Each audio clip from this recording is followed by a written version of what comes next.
For the Diocese of Toledo, this is Annunciation Radio. WNOC Bowling Green, Toledo. WHRQ Sandusky. WRRO Eden Bryan. WFOT Lexington Mansfield. And WSHB Willard. Welcome to Annunciation Radio's Faith with Reasons, the program that examines what the church teaches and why. Faith with Reasons. Happy Holy Week. Wow. Can't believe that it's all here. We're in the middle of it. We're getting ready to start Easter. Yeah. Spy Wednesday. That's right. Today's Spy Wednesday as we come on the air today. And, of course, tonight in our Queen of the Most Holy Rosary Cathedral, the Tenebrae service, which starts at 7:30 tonight. And then, of course, all these wonderful Holy Week, and Easter. We got Holy Thursday and Holy Saturday. You've got...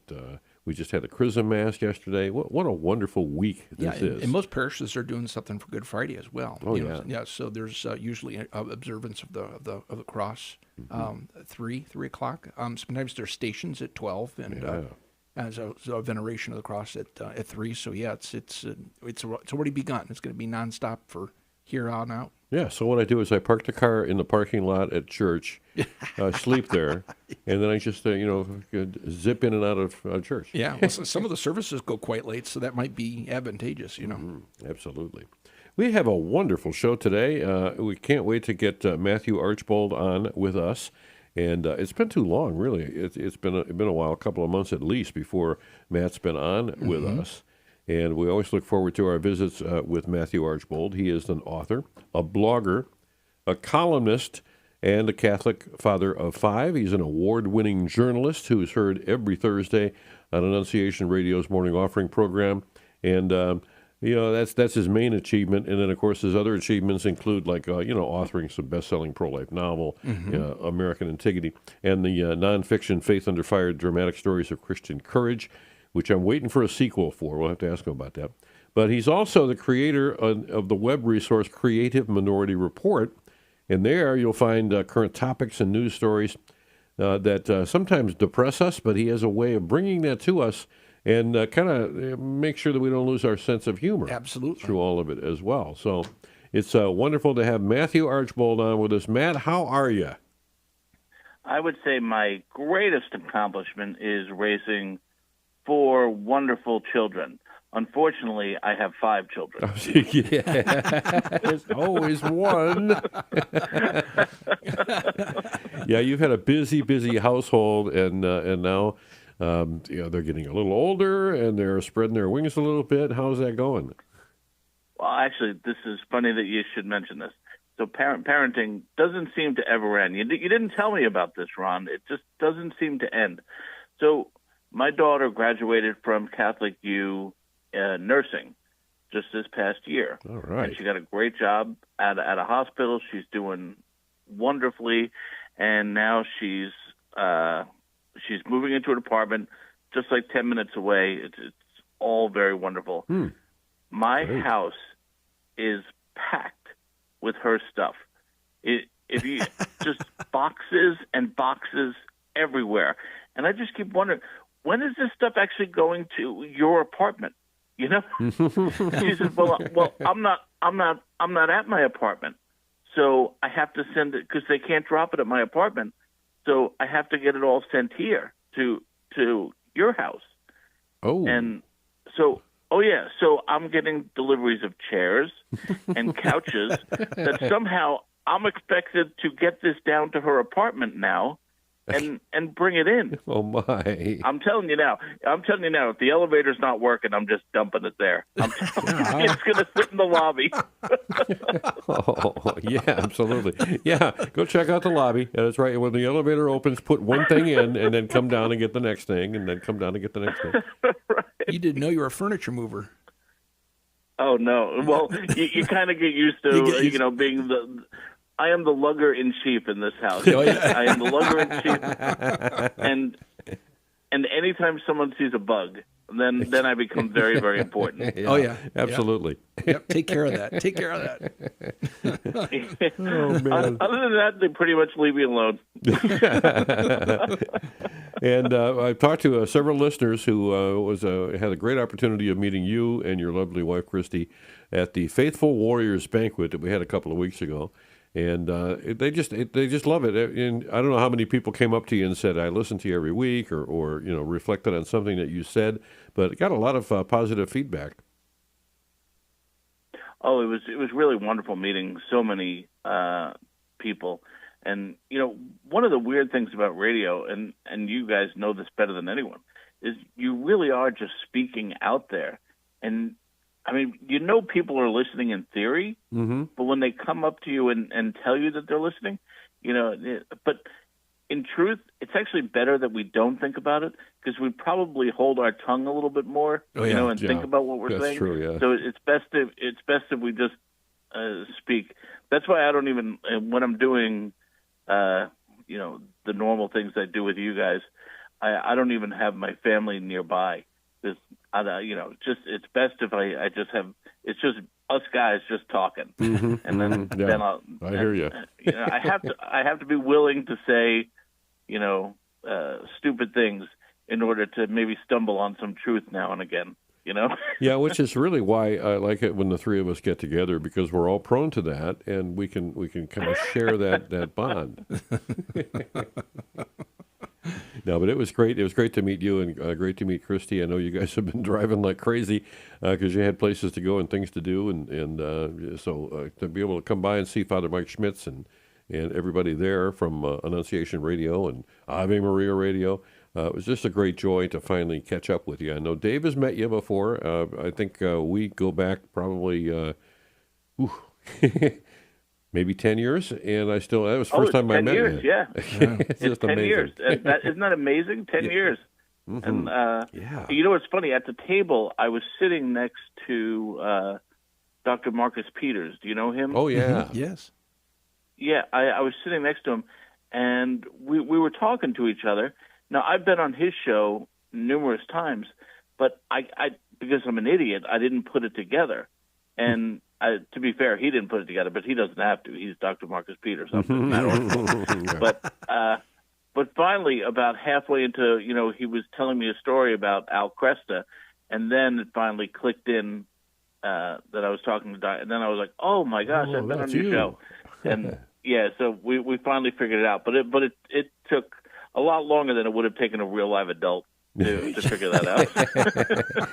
Got to cling to that, man. Got to cling to that. Yeah. So a lot to talk about that you've been writing about in Catholic Minority Report, and I don't know if you want to start there or if you want to give us some reflection on your Holy Week, or where do you want to begin? Maybe a sequel to a book? Right. No? That was like dead air there. always writing. I am actually in talks right now with a Catholic publisher about essentially a semi-sequel to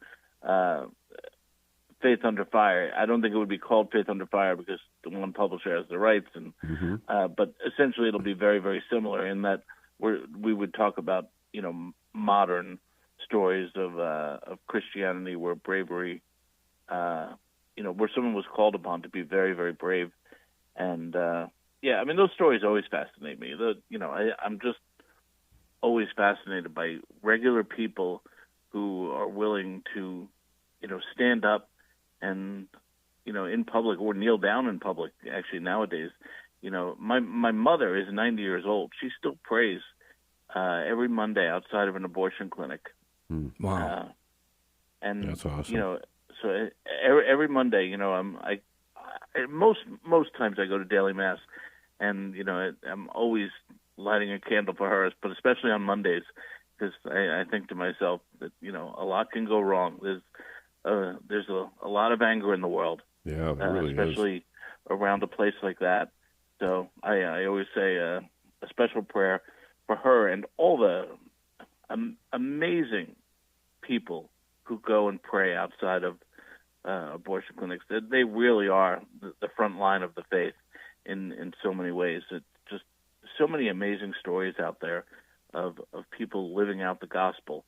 And it's just, and I think sometimes we have to get reminded of it because, let's be honest, the mainstream media, of which I was a part of for many years, is not going to cover that, especially from our angle. Oh, absolutely. Yeah, that's for sure. Yeah. And we have one remaining active abortion clinic. Well, I don't even want to call them a clinic, really.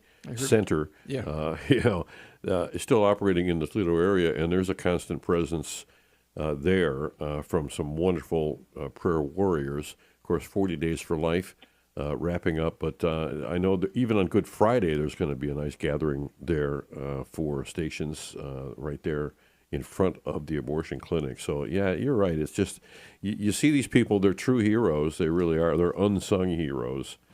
And that's what I like about that, the book that you wrote when you wrote Faith Under Fire, Dramatic Stories of Christian Courage. You really write so well these profiles of these heroes, really, that have been oppressed and have been persecuted, and you really tell their story well. So I can't wait for that sequel, those talks to come out. Don't hold out for too much money. I know that you'll get it published quicker if you don't play hardball. But yeah, I can't wait to see that in print. And Matt, I have an idea for you. I got an idea here that can get you around this whole rights thing with a previous publisher. You could title it Faith Under Something Like Fire. And I think that would be just enough of a difference there that you could probably get away with it. So maybe I'll have the rights to that, and I'll let you use it at very low cost. And I'll have my lawyer contact you. People talk to your people. All right. Well, my original title when I first started putting the book out there was, I think it was Profiles in Faithful Courage or something like that. Oh. It's kind of a knockoff of the Kennedy book, and they really liked that. But then for some reason at the end, some committee met and they said, no, we're not going to do that. And I'm just the author, so I don't really get it. I was going to say that happens quite frequently in the publishing world, doesn't it? You've got the whole concept and you've got the title and everything, and it's taken you quite a bit of time, blood, sweat, and tears to put everything to paper, and then you present it, and then they look at it and go, well, yeah, okay, we're going to release this, but we're going to change the title. Well, wait a minute, that's like changing the name of one of your kids. Yeah. Now, I will say with the National Catholic Register, I've been writing for them for about 20 years. Mm-hmm. I will say that they have a guy there who runs the blogs, Kevin Knight. He also runs the New Advent website. Okay, yeah. And I am telling you, not once has he not improved upon the title that I suggested. I mean, this guy is truly amazing. So if you ever read any of my articles and you think the title is grabby and sounds intelligent, it's definitely not me. It's definitely Kevin Knight at the Register. Always good to surround yourself with greatness. Right. So we're talking about the one good newspaper like the Register, and there's a couple of, but I just saw an article in the BBC. This is so perfect that it just stunned me. It's a heroic profile, right? And it is a heroic profile about a woman who is going to put on a one-time show in the theater, and they're already selling tickets, and she is going to essentially commit assisted suicide on stage for everyone to watch. A live she's performance. She's not even terminally ill. Wow. She's an artist, and she does have she is in a wheelchair, and she does have some pain, but she is not terminal at all, and she's going to do this in the theater for everyone to buy tickets to. And I'm telling you, this article is lionizing her as a hero. Wow. And and you see the way that Christians get treated. If you even think of prayer outside, you can be arrested now in England. But this woman is going to commit suicide on stage. Wow. And that gets a wonderful, beautiful profile by the BBC about how brave and courageous this person is. So I've got to ask, what's the point of selling tickets? she can't possibly profit off this. I mean, she's committing suicide. Right. I mean, the whole thing is just utterly ridiculous. But you know how bad society has gotten that this is actually something to be sold as an attraction. That's literally what's being done here. Can you imagine being the kind of person that would buy that ticket? Oh, It's macabre. It's just awful. This is actually taking place in Canada. I read on. Oh, really? And the maid. Oh, the maid, yeah. The assistant, yeah. I mean, it's just getting completely out of hand up there. They said, it's just going to be in the beginning for terminally ill patients, people on death's door, and it just keeps expanding and expanding and expanding. Now it's not even terminally ill people; it's depressed people. It's people who are having a bad day. Yeah. And now they go to old people if they need a very expensive surgery, and they'll actually have counselors go to see them and say, you can get this very expensive surgery, but it's going to bankrupt you. But if you did this assisted suicide, you would then have money to give to your grandchildren. Ugh. You see how they twist our love for our family into something awful, and that's what happens so often. If you don't have, there's a reason for the commandment. The first commandment is thou shalt love God and put him before all others. Because if you don't have God first, all your other loves can get twisted. Mm-hmm. I read once that the guy who dropped the dime on the Anne Frank and her family was doing it to protect his family because he had some Jewish blood in him, and he thought he had to really be like on their side in order for them to not look at his family closely. So you could make the argument he did that out of love of his family, right? But it's a twisted love because it didn't have God at its heart. And once you remove God from the center of your life, all of those gifts that God gave us, love and friendship, can be twisted and used to do awful, awful things. Or even remove God out of society to the point where this actually is a show for anybody who thinks it's I don't know what you think to buy a ticket to attend this, to see it. Mm-hmm. Right, it's ghoulish, is what it is. Yeah. Yeah, and it seems like the tide. Every time we think the tide is turning, and countries are coming around. We're seeing obviously a growth in Catholicism all around the world, in France, and of course in Britain, where it's now overtaking Anglicanism. You get these bright spots, and it gives you great hope. And then you see stories like this, and it's like, oh man, there's still people like that out there. That's right. Yeah, we really have to see this moment we're experiencing, and it is a moment that C.S. Lewis would say, Aslan is on the move, right? Mm-hmm. And we're definitely feeling it. And like you said, I'm looking at the register right now. A record number of adult baptisms in France. I see in the Daily Signal, young people are driving increase in church attendance in the West. The Anglicans are being outnumbered by Catholics among young people in England. France sees record number of adult converts to the faith. Vanity Fair ran an article worrying about the Catholic conversion machine. Yeah. Nikki Haley's son just became a Catholic. Yeah. He went to Villanova. There's so much going on. You can go down the list. Candace Owen, Shia LaBeouf, so many people, non-celebrities. There is so much good news right now, but we have to really capitalize on this. We're in a moment right now when people are turning to faith. They really have rejected the Dawkins and the Harris materialism, the Christopher Hitchens,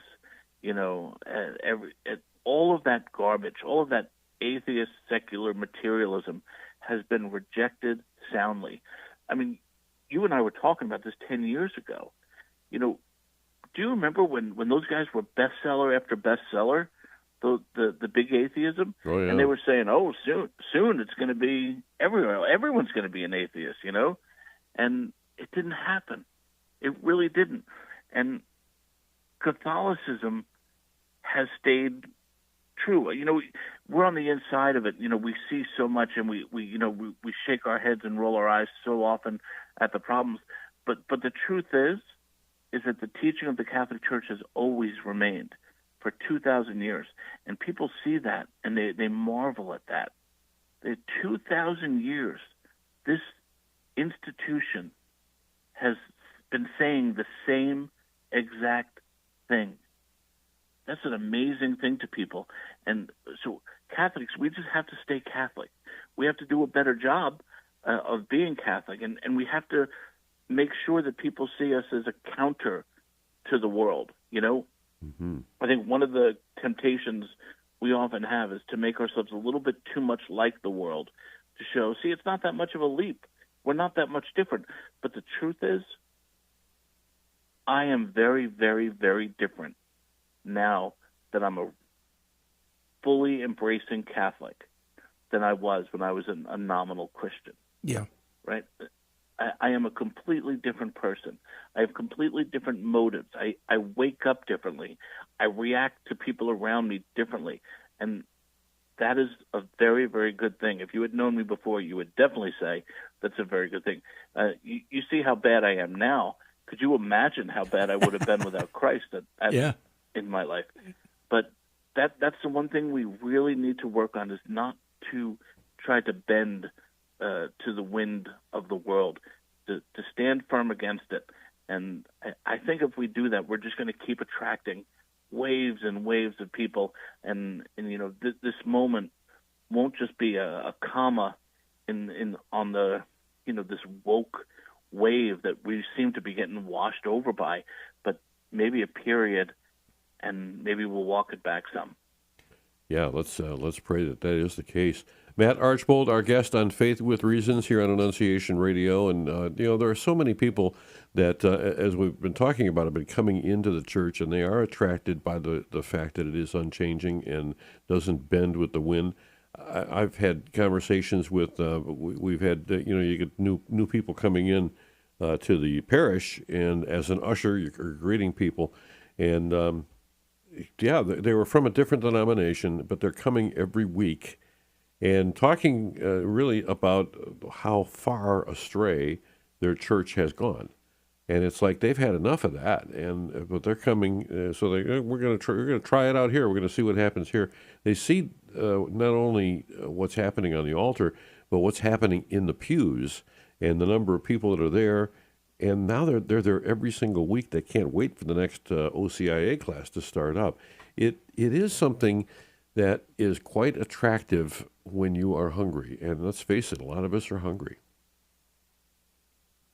Yeah, I put a story, actually, sort of a funny, dopey thing on Creative Minority Report. I specialize in funny and dopey there because being intelligent is so much harder. I know. But there's Christian pastors. Someone put this together. I did not. Someone put it together, and it's just brilliant. Of these Christian pastors, so-called Christian pastors, riding a roller coaster. Yes. You know, up on the stage, I guess. Yeah, it's not even an altar, right? It's a stage. Let's be honest. I think they're all stages. And right, really, exactly. they're performances. Yeah. Right, and I'm just thinking, what is the difference between the world and the church then? Once you build a roller coaster to have the pastor come in on and, you know, make his big entrance, and there's fireworks too. It was really terrible. And then you got the band playing. Like, what are we doing here, folks? What are we doing? And you know, that really does make me happy to be Catholic. I'll be honest, very, very happy. So to be Catholic. I was just going to say, for anybody that wanted to see this, you posted it yesterday under the heading "Thank God I'm Catholic," so you can click on that video and see what Matt's discussing here. It's discussing here. It's disgusting. Disgusting. Yes, it is. And it made me think. Just this discussion of the stage. I was blown away once. Was involved in youth ministry at a previous parish. And we met at it was some sort of conference, had something to do with Orange, and I don't believe it's necessarily Catholic, but there is Catholic participation in this, and it's in one of these big box evangelical places. Looks like a Home Depot without all the color, and literally the whole thing was an amphitheater.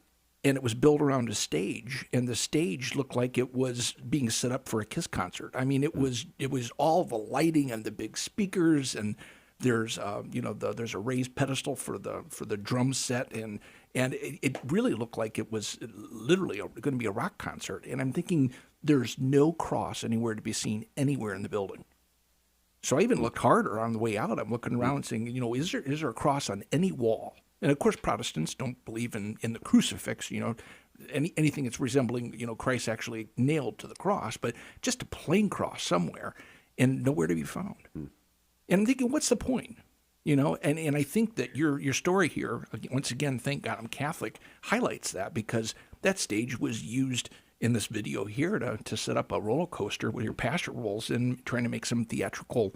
I don't even know what kind of sermon that you provide following that entrance, but but apparently that was the whole point. Yeah, I don't know what kind of Christ message you could possibly deliver after jumping off a roller coaster car. I just don't understand it. I'm always confused by. What do they call it? The prosperity gospel? Is that what they call that? Yeah. Right. That, if you believe hard enough, you're going to be rich and healthy and wealthy, and everything's going to go your way. And I just always think, have you read the Bible? Yeah. Do you know what happened to the apostles? 11 to 12 of them, nothing good. In as far as the world measures, if you preach the gospel, the world will hate you. Yeah. That's what we were told. If we're asked to pick up our cross, so all these messages that we're told, that God says, you're going to be healthy, wealthy, and you're not going to have a care. Is it that not having a care? That's for the next world. That's not for this one. In this world, we're supposed to pick up our cross, and we're supposed to walk uphill both ways. So it just reminds me when you said you saw no crosses. None, yeah. How do you preach the prosperity gospel and then point to a cross? Well, that's true. The two things just don't go together. I can remember going visiting colleges with my kids, and we were going to look at so many Catholic colleges. And so many of them, there wasn't a cross to be found anywhere. Well, all right. With that, we're going to take a little bit of a break here, step away, and we'll get a glass of water, maybe do a couple of jumping jacks. Anyway, we'll be right back, and hopefully you will be too, as we rejoin the conversation with Matthew Archbold here on Faith with Reasons. The Christ Child Society of Toledo is a women's organization that serves children in need. Our members tutor children, provide layettes for newborns, teach parenting classes, volunteer in school libraries, and provide new winter coats for children while making lasting friendships. If you'd like to join us in challenging poverty, one child at a time, find us at ChristChildSocietyofToledo.org. Remember, nothing is ever too much to do for a child. Living the Beatitudes with Father Bjorn. Blessed are those who mourn, for they shall be comforted. This strange beatitude reminds us that Jesus is challenging us with his ways to heaven on a new exodus. We're leaving behind the Egypt of this world to find the eternal paradise of heaven. When we tend to think of happiness, we tend to think of it in a self-centered way, a possession of a temporary good or passing fancy. But Jesus is calling us into eternal happiness. And actually, morality is a search for happiness, says Dominican priest Surveys Pink Hairs. We're looking to be happy, and a lot of times we end up at dead-end roads that don't lead us to where we want to go. How can we be blessed when we mourn? In sorrow and difficulty, hardship, and cross, we are called closer to Jesus. It's God's fingerprint in our heart reminding us that we're made for eternal happiness. Blessed are those who mourn, for they shall be comforted. EWTN. Live truth. Live Catholic. Courage, an apostolate of the Catholic Church, ministers to persons with same-sex attractions and their loved ones. They also have an outreach called Encourage, which ministers to relatives, spouses, and friends of persons with same-sex attractions. Endorsed by the Pontifical Council for the Family, our beloved John Paul II said of this ministry, "Courage is doing the work of God." Please visit the Courage website, couragerc.org, to learn more and find a Courage chapter near you. Now, back to Faith with Reasons here on Annunciation Radio. Hey, welcome back here. Shane Stanfield with Ron Finn.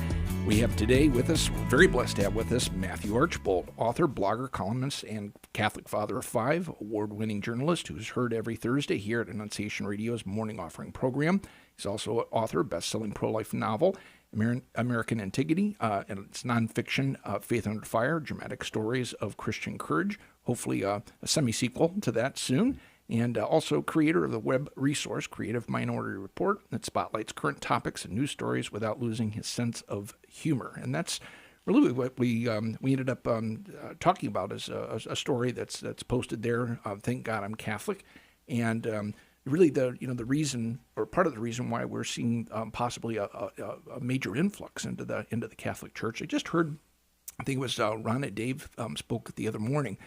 Yesterday morning, the day before, just this the statistic. I think there was an increase in Great Britain or UK that's up 45% of the number of people that are coming into the Catholic Church, and it's there for a reason.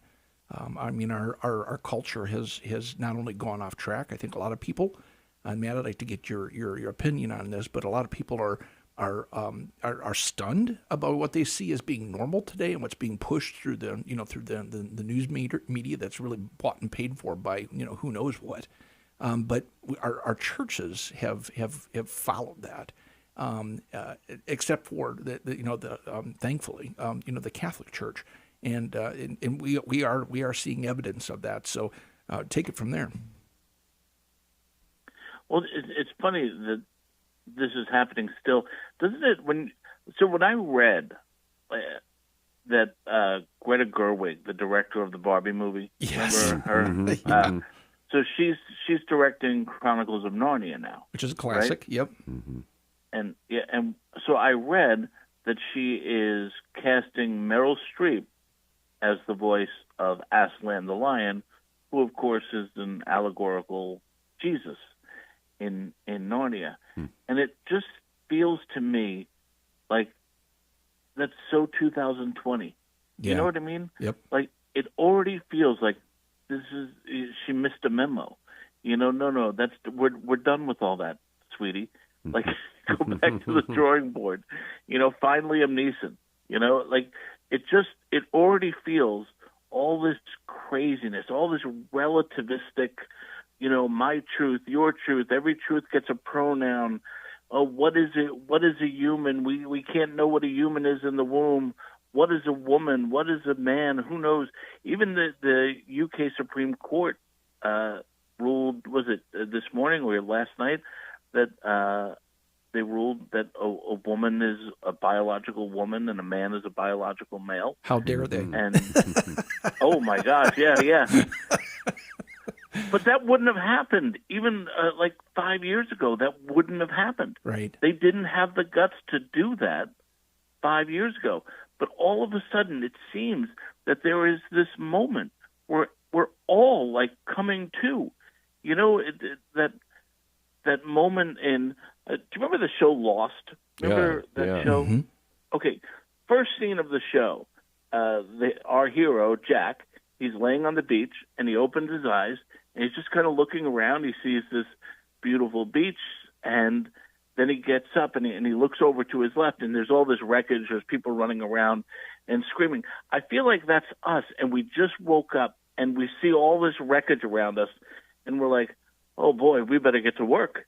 Yep. And that's what Catholics should feel like right now. Mm-hmm. And, like, we really have a lot of work to do to fix what has gone on you could argue the last 10 years have really accelerated it, but you could really put it back to the late 50s and 60s, that this march has been going on to drive Christ out of the public sphere. Madalyn Murray O'Hair was, really started the push. Ayn Rand certainly did her part, but it really just pushed Jesus out, and, it made even mentioning Jesus, it was like Jesus was the new secondhand smoke. You weren't even allowed to say Jesus near people because it might infect others, But all of a sudden, we seem to be waking up, and so many people are saying, oh, no, we've seen where this leads us. Everything's worse. Like, this is insane that there was a poll. And I actually put it on Creative Minority. I'm not just saying Creative Minority Report over and over to get people to read it. That's our job. People are shocked. Yeah, I know. you guys do a great job. We'll plug people it. shocked that leftist death cult approves of death for all enemies. And that is what when you take God out of our society, it can hardly be surprising that a new report reveals that a majority of those on the left approve of assassinating public figures such as Donald Trump or Elon Musk. Oh, yeah. Once you take God out of your life, you're going to fill that hole. And you're going to fill that hole with all sorts of terrible, terrible things, because no hole is going to be filled with material. It's just never going to happen. That God-shaped hole is infinite. Only God fills that, right? Amen. So you're going to put politics. You're going to put politics in it, and that's what's going to become your God. You look back. Remember that United Healthcare CEO? Oh yes, Brian Thompson? Gunned down, and it was cold-blooded murder. Yeah, cold-blooded murder, and people were super excited by that, and they were gleeful. They didn't hide it. And now, no, they posted on it. No. They posted it, and some of the most horrific comments. Yeah, right, horrific. And it's the same as shout your abortion. Yep. It's the same, and I really do believe that many people are waking up to this, and I see justification for killing to those who declare themselves somewhat to the left or left. 55% said it's okay to kill the president, and 48% said Elon Musk. Boy, that's disturbing. That's so disturbing. But I think that's what so many people are waking up to, and they're saying, okay, we've seen where relativism brings us. We've seen where materialism brings us. We've seen what secularism does. We don't like it. We want to stop. Thank you. We want to get off this. And the only way off of it is to hook yourself on to something eternal. Mm-hmm. If you don't want to be, just a cork on the ocean, you have to find something solid. And the only thing solid in this world is the way, the truth, and the life of Jesus Christ. And that's it. Yeah. And that's why I think so many more people are looking for something solid in this world, this relativistic world where nothing means anything, where words change definition constantly, and everything becomes amorphous and gray and awful. So, like I said, the Catholic Church just has to stay strong. Right now, we have to be a voice of sanity in a relativistic world, and I think more and more people will look around and see the rubble around them of a once great civilization and say, we didn't do anything good here. Let's start rebuilding. And I'd like to be a part of that rebuild. Oh yeah, no, absolutely. But just thinking here that the that assassination of that healthcare CEO, really, if anybody had their eyes open, really shouldn't have been shocking. And even the what was said after that is for those again that had their eyes open, because it's been the trajectory.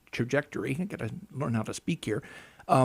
For a long time. I mean, look what we did in 2020, 21. We were burning cities down, and there was no regard for personal property.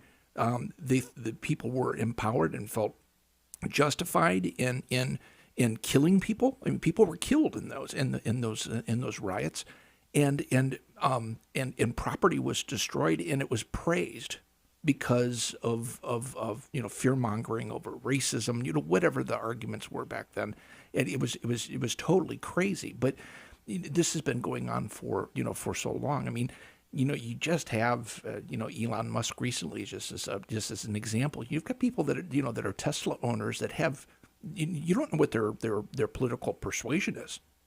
I mean, a lot of them, are legit leftists, but their cars are getting burned and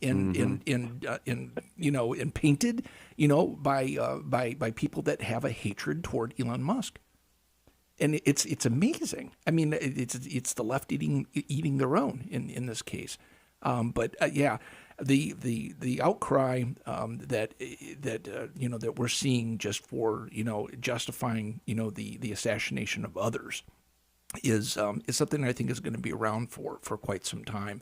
I mean, when we're teaching on our kids that Joan of Arc was non-binary, I mean, it starts with the education. I mean, the ridiculousness has been there for quite some time. But you wrote about that just a few days ago, and that was also in the UK. I don't know. That might have even been the subject of the UK Supreme Court decision. For all we know, it's like there's no such thing as non-binary. It's only a man and a woman. Yeah. So. The worst part about that is, they say, they're always, Catholics are just the worst people in the world, obviously. That's what everyone would have you believe in the media. But, in these academics. But when you really study and you really just drill down, why do you think Joan of Arc was, quote unquote, non-binary? Okay. Mm-hmm. And the things they say are so offensive because she was brave. She was courageous. She led a bunch of people. She had short hair. It's like, wait a second. Are we saying those are brave, courageous, and leading people? Are we saying those are male characteristics? Yeah. Like, are you comfortable saying that? And they would say, no, of course not. That's not what we're saying. No, that's exactly what you're saying. Yes. Yeah. Yes. You just don't like it when we follow your logic. Yep. Yes, exactly. Amen, brother. Matthew Archbold, our guest on Faith with Reasons, and great to have him around. And, of course, creativeandorderreport.com, a great place to kind of really spend some time and delve into some of these stories, and it also leads you into other directions as well. Now, I think it's kind of interesting. Easter Sunday is coming right up, and you won't be able to go to many stores because they will be closed. Now, it used to be Christmas was the only one, and then Easter, you'd find limited hours in some cases. But can you believe it? Lowe's and Target will be closed on Easter Sunday, which to me I think is a great turning point. So you won't be able to go shopping at Target or Costco or Aldi's or Sam's Club, Macy's. However, you've got Home Depot, you got Walmart; those will be open. But I think it's kind of telling that there are more stores that are closing for Easter than they have in the past. Yeah, I'm just concerned. Will I still be able to? I'm just concerned that I won't be able to buy my rainbow T-shirt from Target on Easter Sunday. I'm ticked at that. They'll be open again on Monday, Matt. Yeah. So. But I don't know if the government gets this way. It sounds like they're going to make it Easter a federal holiday on Monday, which I don't understand. Yeah, I saw that. I just rolled my eyes. Like, please just leave us alone. Please exactly. Don't try to help You know what I mean? Like, just don't try to help us. You know, we're having a time of it on our own. You helping is not going to really do anything. Yeah. But I think it is, and I think it's part of what we're talking about. That there is this eye-fluttering, eye-opening moment where people are waking up and saying, "Yeah,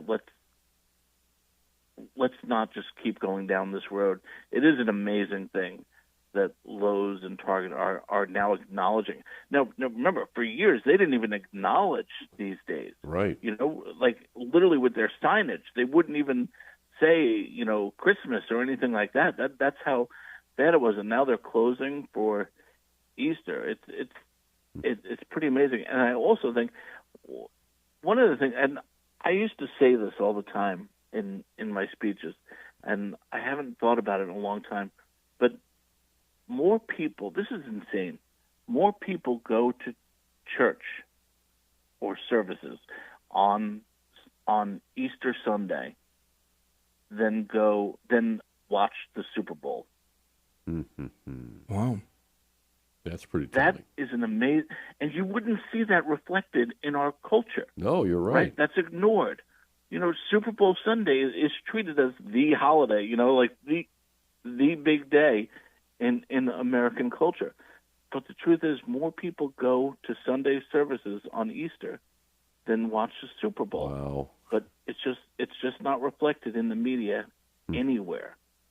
You know, and they ignore that because they want to ignore that. They don't like that side of us. And I think it's especially more true. Now this is absolutely anecdotal. When I first started going to daily mass a few years ago, it was 13 or 14 of us all the time.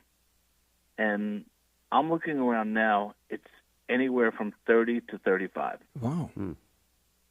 Yeah, and, you know, there's people in scrubs showing up. There's men in suits showing up. And it's a very different moment. I'm super excited. You know, when I first started Creative Minority Report, I started with my brother, who doesn't do it anymore. I guess he ran out of things to say. I fortunately have not, or unfortunately. Or maybe my wife just doesn't want to hear me talk, so she's like, just write it on the blog. Write it down. Just go write it on the blog, and then maybe I'll look at it later.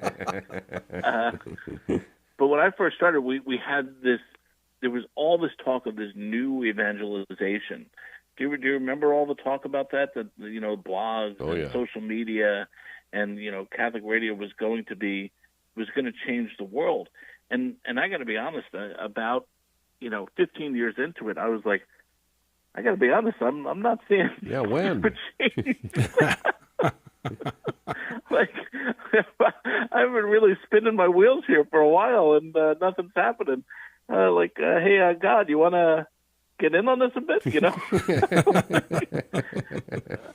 And but it's so gratifying. It's not because of anything I did, but it is so gratifying to see this turnaround and people returning to the church.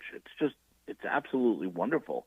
And I hope it's not a blip. I hope it's a massive spike. I hope we're literally on the cusp of another great awakening in our country. And, you know, and radio stations like this, I actually think radio stations are a massive part. I really do. I think radio stations are so super important because they're out there, and, you know, people are in their cars all the time, and, you know, you hear a voice telling the truth. It just sounds different than someone spouting a lie or just someone talking to hear themselves talk. Truth just sounds different, and when people hear truth, they know it. They hear it, and they're attracted to it. So I think it's such important work that you guys do. Yeah, it's a quiet evangelization almost. It's because it's, you know, by nature we're not confrontational, right? we try to I guess shine a light on truth, and if people are willing to accept it and the Holy Spirit moves them, you know, then it happens. So the Lord makes it happen somehow, and you never know what's going to touch somebody. what's going to be that inspiration. It could be that sculpture created by the Philly Pretzel Factory. Are you familiar with this place? It's in Pennsylvania. Langhorne, Pennsylvania. Philly Pretzel Factory? Yeah, the Philly Pretzel Factory? No, I don't know anything. I mean, I go to the Philly Pretzel Factory all the time. Okay, there you go. You kidding me? Well, you know the carb intake that I have, Rob? I'm just saying. They have done something amazing. This is their Philly Pretzel Factory's Langhorne, Pennsylvania location, and they shared it on Facebook on Tuesday. It's the Da Vinci, and it captures the essence of the Da Vinci masterpiece of the Last Supper in pretzel. So you've got a pretzel Last Supper that's actually pretty gorgeous. I've got to see it. Yeah. I'm looking at a story right now on Alatea. On Alatea, oh, yeah, there it is. There it is, the pretzel Last Supper. Well, that's pretty creative. Well, this is terribly embarrassing for me because this is in my backyard. This is Catholic stuff. This is food stuff. My two favorite subjects in the world, and I didn't even know about this. Well, I'm glad I could point it out for you. So But yeah, of that could be a pretzel that day. it brings you. Yeah. Yeah. Oh, dude, I'm on my way to Langhorne now. I'm getting in the car. You're gonna. Then you got to write about your experience. I said you got to write about your experience. We want pictures. Oh, that's too. right. Maybe I'll live blog it. But if I were to buy something like that, I wouldn't be able to eat it. Right? Like that would be awful. Maybe I could eat Judas. You know, like just knock them off. Work from the ends in. You know what I'm saying? But there are reminders everywhere, even in the pretzel shops. I love it. Yeah. Yeah, that's very someone cool. was telling me that as a kid they used to get from an aunt or something like that little chocolate crucifixes. Oh yeah, I remember getting one of those once. I wouldn't have because I wasn't Catholic. What do you do with that? I know. I wouldn't know what to do with it. Like, can I eat that? Like, or do I just melt it until it doesn't look like Jesus anymore, and then I wouldn't feel bad eating it? Like, yeah, I'd have a hard time just taking a chomp out of it. Yeah, me too. I don't think I ate it. I think I gave it to my sister. She was evil. well, certainly you wouldn't do that if it's blessed. You got to make sure your chocolate crucifix isn't blessed before you take a chomp. That's true. Yeah, that's right. That would be bad. That's right. So years ago, my daughter is 17 now, and when she was 8, so every Good Friday we would all sit down and we would watch The Passion together. You know, we'd the PG version. You know what I mean? So they weren't horrified. First, over anyone dialing Child Protective Services for Matt right now, you know, just tell him it was the PG version. You know, like pull over, let's call him. And then I would take my kids to the church, and we would just go pray silently during 12 to 3. And my youngest daughter, she's a real like firecracker. Like she is a real. They're in a hill that she's not willing to die on. Every fight is a fight to the finish. You know what I mean? Just one of those kids came out of the womb like that. So I'm getting them out of the van, and I'm like, all right, everyone, try to be really, really quiet. Really quiet. Remember what's going on right now. Jesus is dying on the cross, right? She jumps out of the van. No, I think she was 6 now that I'm thinking about it. She jumps out of the van, starts running through the parking lot towards the church, and she goes, let's go save him. Oh, wow. If we hurry. So I went and grabbed her, put her back in the van, and I thought maybe I need a little theology lesson before bringing her in to help her understand exactly what's going on. Yeah. That's right. Wow. Oh, that's great. And so many young families, and that's the other thing, too. You talk about the resurgence a little bit. You see more families, young families, that are approaching the sacraments. coming to joining parishes. I know my parish isn't unique in that. All the parishes are growing, it seems, as are the Catholic schools. You see increasing enrollments. Of course, we're fortunate to be in a state that parents can choose what type of school they send their children to. And so they've got a lot of Ed Choice scholarship programs in place and so forth. I think we just need to be as accessible as possible, and people will find us. Right. Be accessible, be open. Do not hide our light under a bushel. You have to be open and honest about it, and that will attract people. It just does. The truth just sounds different, and that's the one thing we have on our side, folks. Mm-hmm. We have the truth. That's right. And this is the real truth. This is not an obfuscation where you're going to end up having to say, well, what is truth? What is human life? What is a woman and a man? Nope. We got all this. Mm-hmm. We have Jesus. He is the way, the truth, and the life. Follow the church, and because the church follows Jesus. The church was created by Jesus 2,000 years ago. There's no way this institution hasn't veered wildly off its mission without the guidance of the Holy Spirit. I mean, there's no other institution that has stayed around for 2,000 years, never mind stayed on mission. I mean, the Washington Post changes its mission, every new president. We have a new mission statement. They can't stay on target at all. Mm-mm. But they're going to lecture the Catholic Church on how they should operate. No thanks. Yeah. If you're still around in 100 years, maybe we'll listen a little bit, but probably not. So, based on what you've read, Matt, speaking of those younger folks that are coming into the church, what is probably, in your opinion, the most surprising group that is found with increasing numbers in entering the church? Is it the Gen Xers? Is the Gen Z? I can't even keep track of all of them, but I do know these. There are we've categorized these younger kids in groups. So what's the most surprising? Yeah, the youngest ones are the real. I've seen them coming in. So many of them are just literally getting their license and coming to Mass alone. I could think of three kids that I know that come to Mass alone, and because they just got their licenses. Wow! And the first thing they're doing is they're coming to Mass, even though their families don't. Just three, all of them are girls. That's an amazing thing. Yes, that's an amazing moment because we haven't had that.